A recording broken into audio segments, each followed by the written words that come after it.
Assalamualaikum warahmatullahi wabarakatuh. Bagaimana anak-anak? Pada pagi hari ini masih dalam keadaan sehat? Ya, bagus. Oke anak-anak, untuk pagi hari ini kita akan menginjak pada tema 2. Sebelum kita melangkah ke tema 2, apakah kalian masih ingat materi yang sudah kita pelajari dulu kemarin dan sebelumnya, yaitu pada tema 1, subtema 1, subtema 2, subtema 3? Apakah masih ingat? Ya, bagus. Tentu kalian masih ingat tentang apa yang sudah kita pelajari pada saat tema 1 kemarin. Anak-anak, pada pagi hari ini kita akan melangkah pada materi selanjutnya, yaitu tema 2. Sebelum kegiatan atau pembelajaran pada pagi hari ini saya mulai, tolong dipersiapkan dulu buku paket tema 2 dan tolong dibuka masing-masing bukunya di rumah ya. Saya tunggu beberapa menit untuk mempersiapkan bukunya. Oke anak-anak, tema 2 pada pagi hari ini yaitu yang berjudul udara bersih bagi kesehatan. Berhubung dengan adanya situasi dan kondisi saat ini, maka perlu untuk menjaga kesehatan kalian, yaitu dengan memakai masker saat keluar rumah, makan makanan yang bergizi, dan istirahat yang cukup. Oke anak-anak, pada pertemuan kali ini saya akan membahas tentang udara bersih bagi kesehatan. Kita akan langsung saja ke materi pada pagi hari ini. Tolong dibuka bukunya pada tema 2, subtema 1, pembelajaran 1, yaitu tentang cara tubuh mengolah udara bersih. Pada pertemuan kali ini saya akan membahas tentang bagaimana tubuh ini mengolah udara bersih.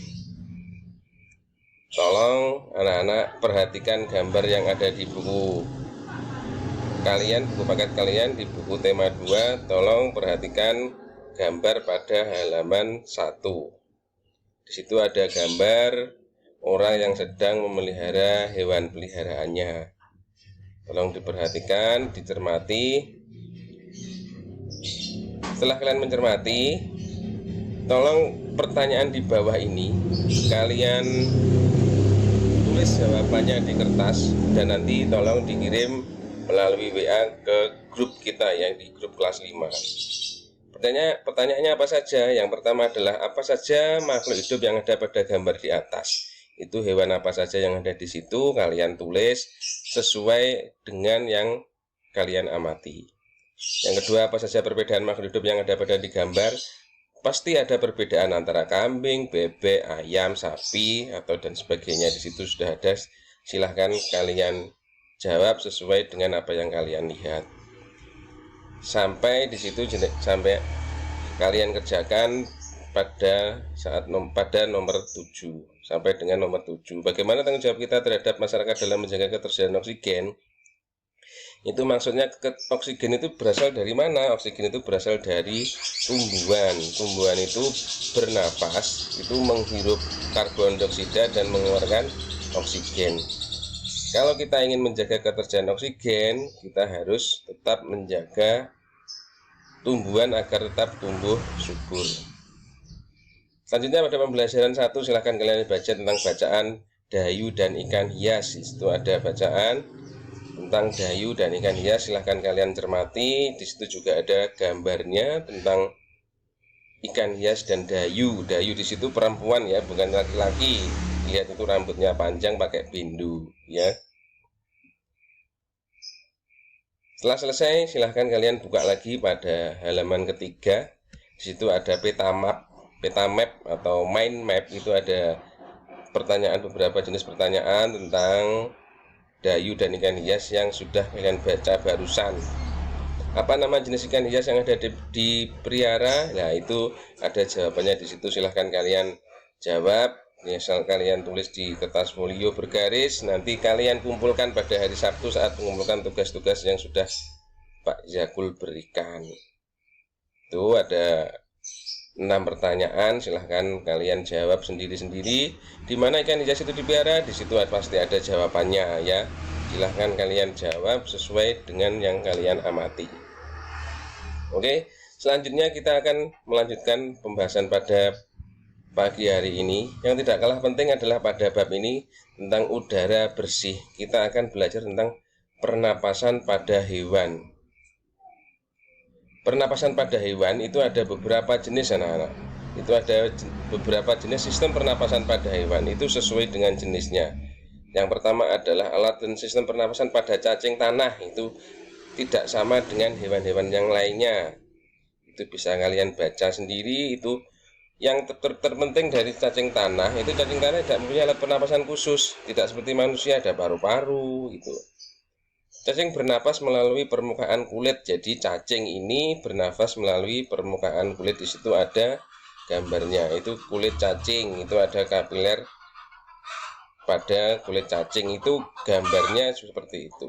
Kalau nafasnya seperti apa? Nafasnya sama, menghirup oksigen dan mengeluarkan karbon dioksida. Itu segala jenis hewan, manusia itu nafas sistem pernapasannya sama, yaitu menghirup oksigen dan mengeluarkan karbon dioksida. Selanjutnya alat dan sistem pernapasan pada serangga atau insekta, itu pada jangkrik, belalang, itu bernafasnya juga beda dengan yang cacing tadi. Kalau serangga ini bernapas menghisap oksigen dan mengeluarkan karbon dioksida, namun berbeda dengan hewan lain. Alat pernapasan pada serangga ini berupa trakea. Kalau di cacing tadi kulit, kalau di serangga ini adalah trakea. Itu bisa dilihat lebih lanjut di gambarnya itu. Yang ketiga adalah alat dan sistem pernapasan pada ikan atau Pisces. Ikan itu tidak sama dengan belalang ataupun cacing tanah. Kalau ikan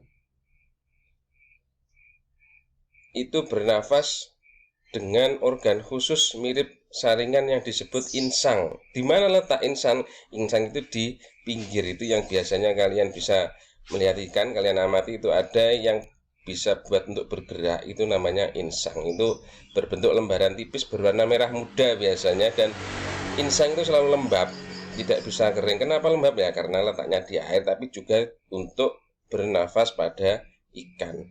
Kenapa ikan kok di air bisa bernafas, kalau di darat tidak bisa bernafas? Karena memang ikan itu hidupnya di air. Biasanya insang ini dilindungi oleh selaput atau rangka, atau biasanya yang biasa disebut dengan tutup insang atau operculum.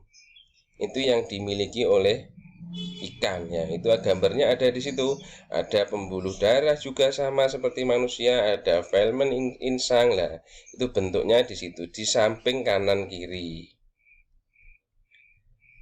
Nah, setelah insang, setelah ikan, ada juga alat dan sistem pernapasan pada hewan amfibi. Itu biasanya amfibi itu pada katak. Katak kalau bisa kita disebut kodok. Katak itu sistem pernapasannya ada dua, tidak sama pada waktu kecil dan saat dewasa. Pada saat kecil dia masih berbentuk seperti kecebong, seperti ikan, yang kepalanya lebih besar daripada tubuhnya. Itu biasanya kalian bisa lihat atau bisa ketahui ketika kalian berada di sawah atau di sungai. Itu ada insang ataupun ada kecebong ataupun katak. Kalau kecebong itu bernafas menggunakan insang, sama seperti dengan ikan. Tapi kalau sudah beranjak dewasa, keluar kakinya sudah berbentuk seperti kodok, itu bernafas menggunakan paru-paru. Oke anak-anak, pembelajaran pada pagi hari ini saya kira cukup kalian pahami. Jika nanti kalian tidak paham, bisa membaca lebih lanjut.